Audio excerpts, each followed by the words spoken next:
Good morning, class 8. Today we have to study about combustion and flame. In this chapter, first of all, you should know about the fuel. What is fuel? The substance that produce energy after burning is called fuel. Burning का मतलब केवल जलने से नहीं है, हम इसको ऐसे भी डिफाइन कर सकते हैं. The substance that produce energy after chemical reaction is called fuel. It help us, इसका क्या क्या यूज हम करते हैं? It help us to drive automobiles. Automobiles जैसे आप गाड़ियां चलाते हैं, आपके घर में खाना बनता है, किससे बनता है? फ्यूल से. गाड़ियां चलती है किससे? फ्यूल से. बड़ी बड़ी मशीनरी जो चलती है वो किससे चलती है? फ्यूल से. तो फ्यूल क्या है? एक इसेंशियल पार्ट है हमारे लाइफ का. अब बेसिस ऑफ अकरेंस जहां मिलता है उसके बेस पे हम फ्यूल को दो तरीके से क्या करते हैं? क्लासिफाई कर सकते हैं. Primary fuel and secondary fuel. Primary fuel are those fuel that is not modified and use as same we got from the nature. उसे हम वैसे ही यूज करते हैं जैसे हमें नेचर से मिल रहा है. जैसे काउडंग केक आप क्या करते हैं? यूज करते हैं. काउडंग केक यूज करते हैं. तो यह जो है इसका एग्जांपल है प्राइमरी फ्यूल का. सेकेंडरी फ्यूल को हम क्या करते हैं? पहले उसको हम नेचुरल फॉर्म में जैसे ऑब्टेन करते हैं उसी फॉर्म में उसको यूज नहीं करते. हम इसको ऐसे डिफाइन कर सकते हैं, the fuel that is used after physically और chemically treatment.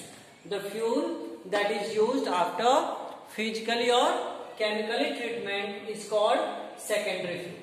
Next is basis of physical state.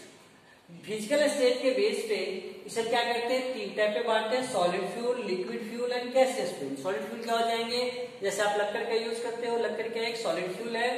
आप जो है गोबर का यूज करते हो, काउडंग केक का क्या है? सॉलिड फूड फ्यूल है. और हम बात करते हैं लिक्विड फ्यूल का, तो लिक्विड फ्यूल जो है आप कैरोसिन यूज करते हैं, पेट्रोल यूज करते हैं, यह सारे क्या है? लिक्विड फ्यूल है. और गैसियस फ्यूल की बात करें तो आप सीएनजी, एलपीजी, पीएनजी ये सारे जो यूज करते हैं वह क्या है? गैसियस फ्यूल के एग्जाम्पल है. अब है सोर्सेज के बेस पे इसे दो टाइप पे बांटा गया है, renewable source and non renewable source. Renewable energy and non renewable energy.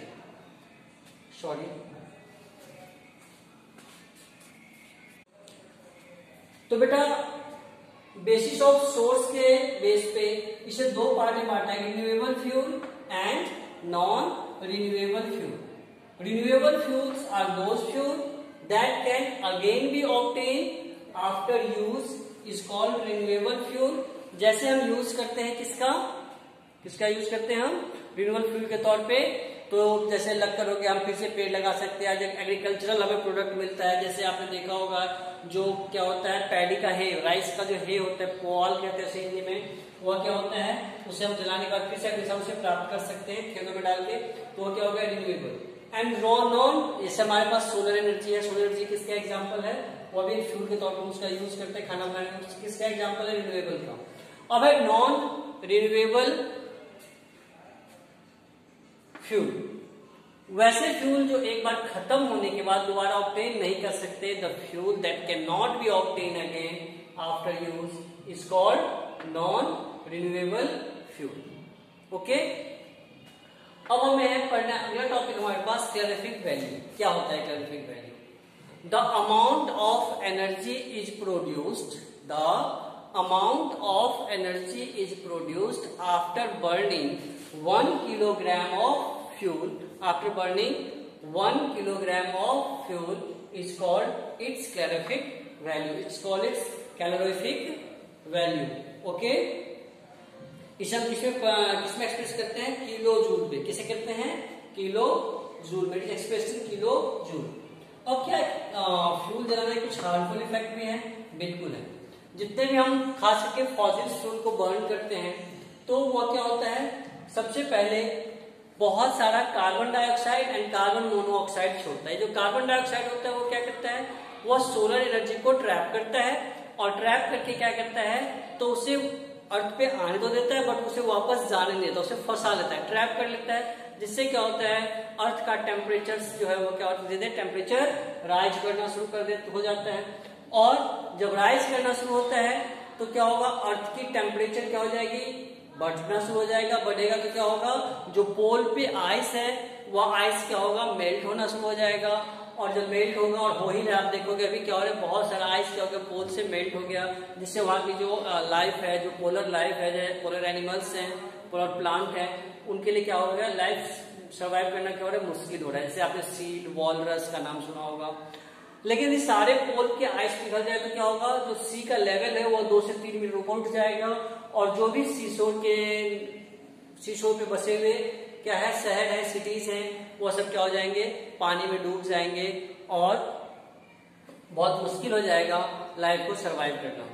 तो हमें एक टर्म पढ़ना है, ग्लोबल वार्मिंग। ग्लोबल वार्मिंग क्या है, the increase in the temperature of the earth, the increase in the temperature of the earth because of solar energy trapping by carbon dioxide is called global warming. Global warming के लिए हमें एक चीज और पढ़ना पड़ेगा, ग्रीन हाउस इफेक्ट। देखो cold countries में क्या होता है, ग्रीन हाउस पहले क्या होता है, फिर उसके बाद पढ़ेंगे ग्रीन हाउस इफेक्ट क्या होता है। कोल्ड कंट्रीज में क्या होता है, तो वहां धूप कम निकलती है, सन कम निकलता है, इसका क्या होता है, तो प्लांट्स को सन प्रोवाइड करवाने के लिए, धूप प्रोवाइड करवाने के लिए क्या करते हैं, ग्लास पैनल लगा। तो उस पैनल क्या करता है, सनलाइट को आने तो देता है बट सनलाइट को वापस जाने नहीं देता। तो इसको हम कहते हैं green house. In cold countries the glass panel is used to trap solar energy, this is called green house. और ग्रीन हाउस इफेक्ट क्या है कि carbon dioxide trap the solar energy and because of it the temperature of the earth get increased, that is called greenhouse effect. और global warming क्या हो गया, the increase in the temperature of the earth because of carbon dioxide and other gases is called global warming. और हमें क्या पढ़ना है, तो क्या हो गया, ये सारे ग्लोबल वार्मिंग क्या होता है, बढ़ता है जब हम फ्यूल्स को बर्न करते हैं। उसके बाद क्या है, respiratory disease, asthma, TB, bronchitis और दूसरे टाइप के जो है डिजीज जो है वो क्या होते हैं, फैलते हैं।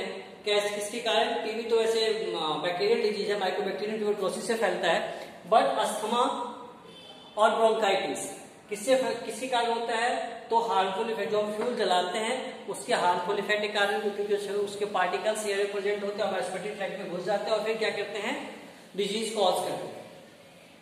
ठीक है, वैसे ही कार्बन मोनोऑक्साइड निकलता है, इससे कार्बन मोनोऑक्साइड क्या होता है, बहुत ही पॉइजनस गैस है, बहुत ही हार्मफुल गैस है, और ये क्या करता है, तो हमारे लाइफ के लिए बहुत बड़ा थ्रेट होता है। अब बात करते हैं हम एसिड रेन। देखो जब फॉसिल फ्यूल को हम चलाते हैं, when we burn fossil fuel, large amount of nitrogen oxide and sulphur dioxide is produced. This nitrogen oxide and sulphur dioxide combined with rainwater and fall down on the earth in the form of acid, that is called acid rain। उसे हम क्या कहते हैं, acid rain कहते हैं। ठीक है बेटा, अब ये एसिड रेन का मतलब क्या है, आप समझ गए कि जो sulphur dioxide and nitrogen oxide होता है वो बारिश के पानी के साथ क्या होता है, घुल जाता है, और घुलने के बाद अर्थ पर एसिड के रूप में फॉल करता है, उसे हम क्या कहते हैं, एसिड रेन कहते हैं। इस एसिड रेन के क्या क्या हार्मफुल इफेक्ट है, यह क्या करता है, प्लांट्स और एनिमल को हार्म करता है, प्लांट्स और एनिमल को हार्म करता है। नेक्स्ट क्या होता है कि यह जो हमारे हिस्टोरिकल मॉन्यूमेंट्स है, जैसे ताजमहल है, या जो भी धार्मिक बड़े बड़े बिल्डिंग्स हैं, हिस्टोरिकल बिल्डिंग्स है, टॉम्स हैं, मकबरे हैं, तो इन सबको क्या करता है, हार्म पहुंचाता है। ठीक है, उसके बाद ये क्या करता है, सोर्स ऑफ वाटर, पानी में जाता है, पानी के सोर्स में जाता है, और वहां क्या करता है, एक्वेटिक लाइफ को हार्म पहुंचाता है, हार्म द एक्वेटिक लाइफ, क्योंकि यह एसिड होता है, और एसिड जब क्या करता है, उससे एक्वेटिक एनिमल्स जो उसे यूज करते हैं, तो क्या होता है, उनके लाइफ थ्रेट होता है। बहुत सारे लोग, बहुत सारे जो एनिमल्स होते हैं, एक्वेटिक एनिमल्स, वो क्या करते हैं, मर जाते हैं। और पढ़ना है आइडियल फ्यूल के बारे में। तो आइडियल फ्यूल क्या होता है, तो उसकी कैरेक्टरिस्टिक है कि प्रॉपर इग्निशन टेम्परेचर, उसका इग्निशन टेम्परेचर क्या होना चाहिए, प्रॉपर होना चाहिए, ना तो बहुत ज्यादा होना चाहिए ना बहुत कम होना चाहिए। अब इग्निशन टेम्परेचर क्या है, the amount of heat required for substance to start the burn is called ignition temperature. क्या कहते हैं उसे हम, इग्निशन टेम्परेचर कहते हैं। किसे कहते हैं इग्निशन टेम्परेचर, तो द अमाउंट ऑफ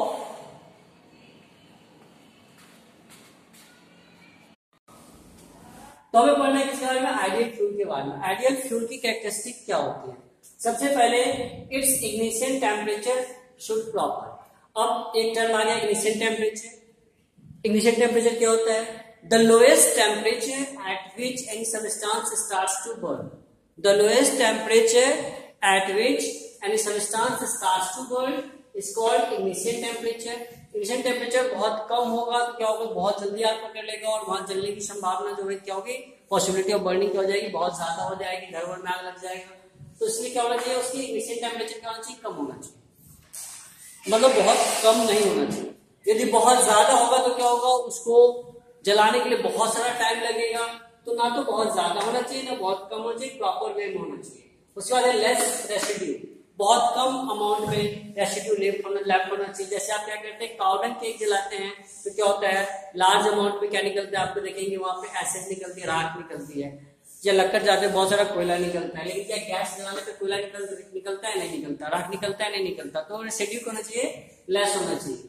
उसके बाद है उसमें कोई पॉइजनस प्रोडक्ट नहीं होना चाहिए, जैसे कार्बन मोनोऑक्साइड में कुछ जाने पर कार्बन मोनोऑक्साइड नहीं निकलना चाहिए। नेक्स्ट है इजी एंड एबंडेंस अवेलेबिलिटी, यह बहुत हमें आसानी से मिले और बहुत अधिक मिले। ठीक है, जैसे एलपीजी देखिए हमें अर्थ से बहुत सारा मिल जाता है। तो क्या है, आइडियल फ्यूल की कैरेक्टरिस्टिक, या लो कॉस्ट होना चाहिए, कम पैसे मिले, इजी स्टोरेज होना चाहिए, उसको हम आसानी से स्टोर कर सके, लो कॉस्ट ट्रांसपोर्टेशन होना चाहिए, कम उसके लाने और ले जाने में क्या करने के लिए कम पैसे लगे। तो ये सारे क्या है, एक आइडियल फ्यूल के गुण है। Now we have to study about combustion. What is the meaning of combustion? Combustion means it is the chemical process in which a substance react with oxygen and produce heat and light is called combustion. मैं repeat करता हूं फिर से, the chemical process in which a substance react with oxygen and produce heat and light is called combustion. But oxidation में भी तो same होता है कि ऑक्सीजन से रिएक्शन, फिर दोनों में डिफरेंस क्या है? देखिए सबसे बड़ा डिफरेंस ये है कि ऑक्सीडेशन में क्या होता है कि जब कोई कंपाउंड रिएक्ट करता है तो उसमें ऑक्सीजन ऐड होता है ना। और कंबशन में क्या होता है, जब कंबशन होता है तो carbon dioxide and water produce होता है। ये दोनों सबसे बड़ा अंतर है। इसमें क्या होता है, कार्बन डाइऑक्साइड एंड वाटर क्या होता है, प्रोड्यूस होता है किसमें, कंबशन में। बट ऑक्सीडेशन में क्या होता है, ऑक्सीजन क्या हो जाता है, ऐड हो जाता है। जैसे कॉपर के ऑक्सीजन सिलेक्शन करवाते हैं, क्या बनता है 2CuO। तो क्या होता है, CuO क्या हो गया, ऑक्सीजन क्या हो गया, ऐड हो गया। तो सबसे बड़ा डिफरेंस क्या है कि इसमें क्या होता है, कार्बन डाइऑक्साइड एंड कंबशन में carbon dioxide and water produce होते हैं, और इसमें क्या होता है, ऑक्सीडेशन में ऑक्सीजन ऐड होता है। सेकेंड क्या है कि इसमें हीट एंड लाइट प्रोड्यूस होता ही है, हीट एंड लाइट कंबशन में प्रोड्यूस होता ही है। बट इसमें हो भी सकता है और नहीं भी हो सकता। ऑक्सीडेशन में heat and light may be produce और may not be produce. Okay, अब हम बात करते हैं कंप्लीट एंड इनकम्प्लीट कंबशन। मतलब when there is a proper amount of oxygen the substance burn properly, that is called complete combustion. मतलब oxygen के presence में कंपाउंड क्या होता है, प्रॉपरली बर्न करता है, पूरा पूरा बर्न हो जाता है। तो इसे हम क्या कहते हैं, उसे हम कहते हैं कंप्लीट कंबशन। और in the absence of oxygen substance does not burn properly, that is called incomplete combustion. इसी में क्या होता है, कंप्लीट कंबशन होता है तो क्या होता है, कार्बन डाइऑक्साइड बनता है और इनकम्प्लीट कंबशन होता है तो कार्बन मोनोऑक्साइड बनता है। इसलिए आप देखेंगे क्या होता है, कभी कभी सर्दियों में लोग रात में घरों में अलाव जला के, लक्कर जला के सो जाते हैं, कमरे बंद कर लेते हैं। यदि वहां ऑक्सीजन कम हो गया तो क्या होगा, कार्बन डाइऑक्साइड बहुत ज्यादा कार्बन मोनोऑक्साइड प्रोड्यूस होना शुरू हो जाएगा और फिर क्या होंगे, वह सोए सोए खत्म हो जाएंगे, सदा के लिए सो जाएंगे। तो इसलिए कमरे बंद करके कभी भी जो है वह हमें लक्कर वक्कर जलाने की जरूरत नहीं है, क्योंकि वहां ऑक्सीजन की कमी होगी, फिर क्या निकलेगा, कार्बन मोनोऑक्साइड निकलेगा। अब देखिए कंबशन के बेस पे सब्सटेंस को दो टाइप में बांटा है, combustible and non combustible substance. Combustible and non combustible substance. Combustible को हम क्या कहते हैं, फ्लेमेबल भी कहते हैं, और इसको क्या कहते हैं, नॉन इनफ्लेमेबल, इसको क्या कहते हैं, फ्लेमेबल सब्सटेंस या इनफ्लेमेबल सब्सटेंस कहते हैं। ठीक है, तो कंबस्टिबल सब्सटेंस क्या होता है, वैसे the substance that burn easily and catch fire easily is called combustible substance, and the substance that does not burn easily and does not catch fire easily, that is called non combustible substance. Okay, इसी को हम क्या कहते हैं, inflammable और non inflammable. ठीक है, अब है types of combustion. Type of combustion की बात करते हैं तो हमारे पास क्या है, स्पॉन्टेनियस कंबशन, रैपिड कंबशन और एक्सप्लोजन। स्पॉन्टेनियस कंबशन का मतलब क्या है कि when a substance does not need external heat to start burn, when a substance does not need external heat to start to burn, that is called spontaneous combustion। and spontaneous means sudden होता है, तो it Burns sudden of its on, ये अपने आप चलना क्या होता है, शुरू हो जाता है। तो एक कंप्लीट यदि हम इसका डेफिनेशन लेंगे तो क्या बनेगा कि when a substance does not need external temperature to burn and it catch fire of its on is called spontaneous combustion. जैसे आपने देखा होगा, आप क्या करते हैं, सोडियम को क्या करते हैं, केरोसिन ऑयल में स्टोर कर रखते हैं। क्यों, क्योंकि सोडियम क्या करता है, रूम टेम्परेचर पे जलना शुरू कर देता है, तो इसलिए क्योंकि उसका क्या है, इग्निशन टेम्परेचर क्या है, बहुत ही लो है, तो ये क्या हो जाएगा, स्पॉन्टेनियस कंबशन का एक एग्जांपल हो जाएगा। ठीक है, दूसरा हमारे पास क्या है, rapid combustion. When a substance catches fire instantly and produce heat and light, जब वो क्या करता है, फायर जो है वो इंस्टेंटली प्रोड्यूस करता है एंड वो क्या करता है, इंस्टेंटली हमें हीट एंड लाइट प्रोड्यूस करता है और फायर इजिली कैच कर लेता है, उसे हम क्या कहते हैं, रैपिड कंबशन कहते हैं। जैसे आपने देखा होगा मोमबत्ती का जलना, एलपीजी गैस स्टोव का जलना, तो क्या है, रैपिड कंबशन का एक एग्जांपल है। उसके अलावा पास क्या है, एक्सप्लोजन। एक्सप्लोजन क्या है, the combustion that is sudden and release large amount of heat, light and sound. इसमें क्या होता है, हीट और लाइट नहीं होता, हीट एंड लाइट इसमें क्या होता है, heat, light and sound, that is called explosion. यदि हम इसे फिर से डिफाइन करें तो क्या होगा, the combustion that is sudden and release large amount of heat, light and sound is called explosion. ठीक है, लाइक फायर क्रैकर आप जलाते होंगे दिवाली में, है ना। अब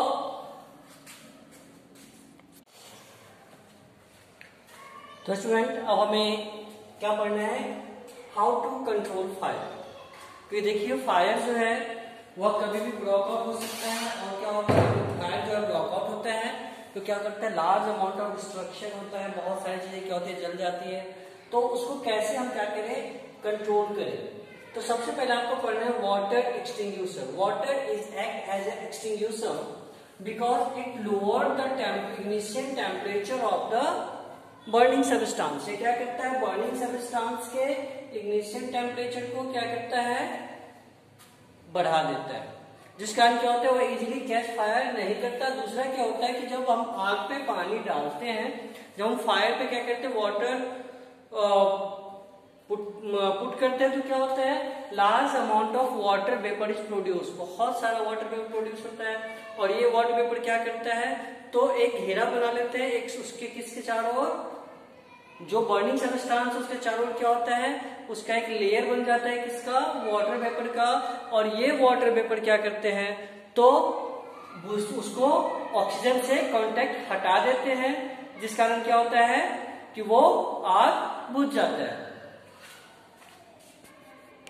बट क्या है कि जो फायर इलेक्ट्रिसिटी के कारण और ऑयल स्प्लिट के कारण कॉज होता है, उसे क्या कर सकते हैं, वाटर से पुट आउट नहीं कर सकते। तो फिर क्या करें, तो इसके लिए हम क्या करते हैं, जैसे हम बात करते हैं सबसे पहले इलेक्ट्रिसिटी की। इलेक्ट्रिसिटी क्या है, it is a good conductor of electricity, या क्या इलेक्ट्रिसिटी का अच्छा कंडक्टर है। और जिस कारण क्या होता है कि जो पर्सन वो क्या होता है वाटर पुट करता है उसके ऊपर, उसे क्या होता है शॉक लगता है और वो क्या सकता है बहुत ही सीवियर हो सकता है, उसके लिए बहुत ही हार्मफुल हो सकता है। So we should not put out the fire caused by electricity because it can give the shock to the person who is trying to put out the fire. That's why you should not put water on it. अब दूसरा क्या है, oil से को भी हम क्या करते हैं, we can not put out the fire caused by oil. क्यों, ये ऑयल क्या होता है, लेस डेंसर होता है वाटर से, तो जब हम उसे वाटर उस पर डाल दो तो क्या होता है, उसका लेयर क्या होता है, वो on the surface of water आ जाता है। किस पे आ जाता है, on the surface of water. और वो क्या करता है, और सरफेस पे आता है, इवेपोरेशन शुरू हो जाएगा, क्योंकि चारों ओर क्या है उसके फायर है, तो क्या हो जाएगा, इवेपोरेशन हो जाएगा और तेजी से क्या होगा, वो जलना शुरू कर देगा। So we should not put the water on the fire that is caused by splitting of the oil। ठीक है, अब क्या है, तो फिर हम इसको कैसे बुझाएं, इसके लिए हमारे पास क्या है, कुछ फायर एक्सटिंग्विशर का हम यूज करते हैं। जैसे हम सबसे पहले एक फायर एक्सटिंग्विशर की बात करें तो हमारे पास एक फायर एक्सटिंग्विशर के तौर पे है सोडा एसिड फायर एक्सटिंग्विशर। कौन सा, सोडा एसिड फायर एक्सटिंग्विशर। इसमें क्या होता है, ये एक मेटेलिक, आपने बहुत सारे स्कूलों में देखा होगा या फिर बहुत सारे जगहों पे इसको देखा होगा फायर एक्सटिंग्विशर को। इसमें क्या होता है, एक मेटेलिक कंटेनर के अंदर क्या होता है, उसके NaHCO3 सोडियम बाइकार्बोनेट भरा होता है, NaCO3 है ना, और उसके ऊपर क्या होता है, एसिड, एक बोतल में एसिड भरा होता है, छोटा सा एसिड का बॉटल होता है। और जब आप क्या करते हैं, लोग को प्रेस कर इसको ब्रेक करते हो तो ये क्या होता है, एसिड इसमें ड्रॉप होने लगता है, और जब ड्रॉप होता है तो लार्ज अमाउंट में क्या होता है, कार्बन डाइऑक्साइड प्रोड्यूस होता है। तो इसे हम क्या कहते हैं, सोडा एसिड, क्योंकि सोडा इसमें क्या होता है, बेकिंग सोडा होता है, और प्लस क्या होता है H2SO4 बेकिंग सोडा पे फॉल करता है तो क्या निकलता है, कार्बन डाइऑक्साइड गैस निकलती है। और कार्बन डाइऑक्साइड गैस क्या करती है, तो यह ऑक्सीजन को रिप्लेस कर देती है और जो बर्निंग सब्सटेंसेस हैं उसके चारों क्या करता है, घेरा बना लेता है। और जिस कारण क्या होता है कि उसका जो फायर है उसका कांटेक्ट जो है ऑक्सीजन से टूट जाता है, और टूटने के कारण क्या होता है कि आग बुझ जाता है। ठीक है, यदि हम इसे एक इक्वेशन के तौर पे लें तो क्या हो जाएगा,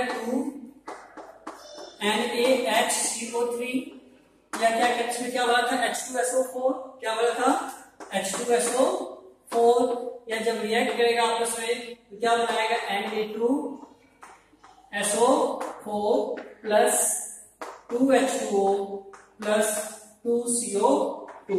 यह 2CO2 जो है, जो कार्बन डाइऑक्साइड है, वो क्या करता है, तो उस आग को बुझाने में मदद करता है। इक्वेशन किसके लिए आपने, सोडा एसिड फायर एक्सटिंग्विशर, इसी को हम क्या कहते हैं, बेकिंग सोडा कहते हैं, सोडियम बाइकार्बोनेट कहते हैं, और एक है आपका सल्फ्यूरिक एसिड। ठीक है, कोई प्रॉब्लम। चलिए अब दूसरा क्या है, ड्राई पाउडर फायर एक्सटिंग्विशर। क्या है, ड्राई, उससे पहले मैंने क्या बोला था, सोडा एसिड, अभी क्या है, ड्राई पाउडर फायर एक्सटिंग्विशर।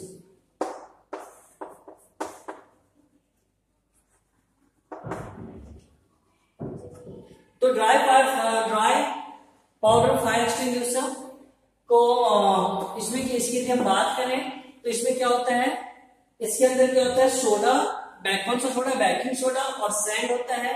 जब क्या करते हैं, जब इसे हम आग के ऊपर डालते हैं तो बेकिंग सोडा क्या होता है, ब्रेक डाउन हो जाता है और फिर से क्या करते हैं, कार्बन डाइऑक्साइड होता है, और वह कार्बन डाइऑक्साइड क्या करता है, तो कांटेक्ट क्या करता है, रिमूव करता है ऑक्सीजन से और क्या करता है, उसको आग को बुझा देता है।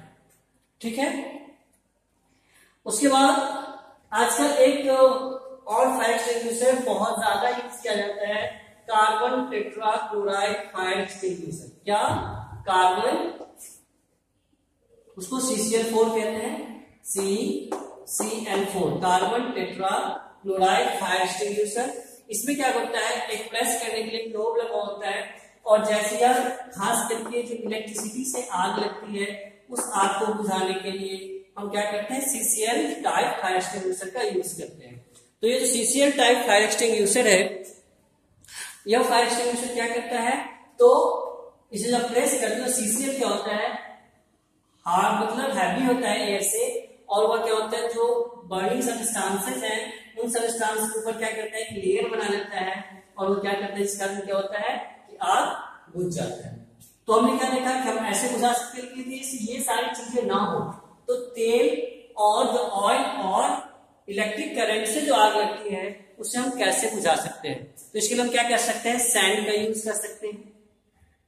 ठीक, आपने देखा होगा कि किसी जलते हुए व्यक्ति को, यदि किसी व्यक्ति के बॉडी में आग लग जाए तो हम क्या करते हैं, उसके ऊपर ब्लैंकेट डाल देते हैं। ब्लैंकेट क्यों डालते हैं, तो ब्लैंकेट क्या करता है, उसके कांटेक्ट को, उसके बॉडी में जो आग लगा उसके आग के कांटेक्ट को एयर से क्या करता है, हटा देता है, ऑक्सीजन से क्या करता है, और फायर का जो कांटेक्ट है क्या होता है, हट जाता है, रिमूव हो जाता है, जिस कारण क्या होता है, आग बुझ जाता है। जब भी किसी को आग लगे तो पानी या कोई भी चीज डालने से पहले हम क्या करें, उसको उसके कांटेक्ट को, जो एयर से कांटेक्ट है फायर का, उसको क्या करें, हटाने का प्रयास करें। तो इसीलिए हम क्या करते हैं, उसे कॉटन के कपड़े से क्या करते हैं, ढक देते हैं, कंबल से ढकते हैं। किसे ढकते हैं, कॉटन है, कंबल के कपड़े से कंबल से क्या करते हैं, ब्लैंकेट से ढक देते हैं। इस कारण क्या होता है, वो आग बुझ जाता है और वो व्यक्ति क्या होता है, बच सकता है।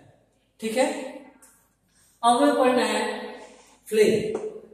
तो यदि हम फ्लेम की बात करें तो फ्लेम क्या है, तो flame is a region where combustion of substance take place। Flame क्या है, flame is the region where combustion of substance take place। यदि हम फ्लेम की बात करते हैं तो हमें सबसे पहले इसके एक कैंडल को एक मीडियम बनाकर हमें इसकी स्टडी करनी पड़ेगी। आप एक कैंडल को जलते हुए कैंडल को देखेंगे तो इसमें आपको 3 जोन मिलेगा। सबसे पहले इनर मोस्ट जोन होता है, जो सबसे अंदर का जोन होता है, वो क्या होता है, डार्क कलर होता है, ब्लैक कलर का होता है। क्यों होता है, क्योंकि वहां कोई कंबशन होता ही नहीं, जिस कारण यहाँ अमाउंट ऑफ जो हीट होता है वो क्या होता है, सबसे कम होता है। उसके बाद हम आते हैं ल्यूमिनस मिडिल जोन। यदि आप ल्यूमिनस मिडिल जोन में जाएंगे तो ये क्या होता है, मॉडरेट हॉट होता है। इसका कारण ये है कि यहाँ जो है टोटल कंबशन नहीं होता, क्या होता है, इनकम्प्लीट कंबशन होता है, जिस कारण फ्लेम का जो कलर होता है वह क्या होता है, येलो होता है। अब चलते हैं सबसे बाहर का। बाहर जो है वह यह दिखता चमकता हुआ नहीं दिखता, क्योंकि यहाँ क्या होता है, कंप्लीट कंबशन है। नॉन ल्यूमिनस आउटर जोन, यहाँ क्या होता है, कंप्लीट कंबशन होता है और अमाउंट ऑफ हीट जो है वह क्या होता है, सबसे ज्यादा होता है। और चूंकि यहाँ कंप्लीट कंबशन होता है इसलिए इसका कलर क्या होता है, ब्लू होता है। तो डियर स्टूडेंट, हम इस चैप्टर को खत्म करते हैं। और भी कोई क्वेरी चैप्टर में हो तो आप क्या करेंगे, मैसेज बॉक्स में जाएंगे, मैसेज लिखेंगे। जब आप यूट्यूब पे वॉच करेंगे तो वहाँ मैसेज बॉक्स होगा, वहां पे आप मैसेज लिखेंगे और आप कभी भी आप हमसे कोई भी क्वेश्चन मैसेज बॉक्स में पूछ सकते हैं और मैं प्रयास करूंगा कि आपके हर एक प्रॉब्लम को एक प्रॉपर सॉल्यूशन दूं। थैंक यू, और इसको पूरे वीडियो को गौर से देखिएगा। ठीक है।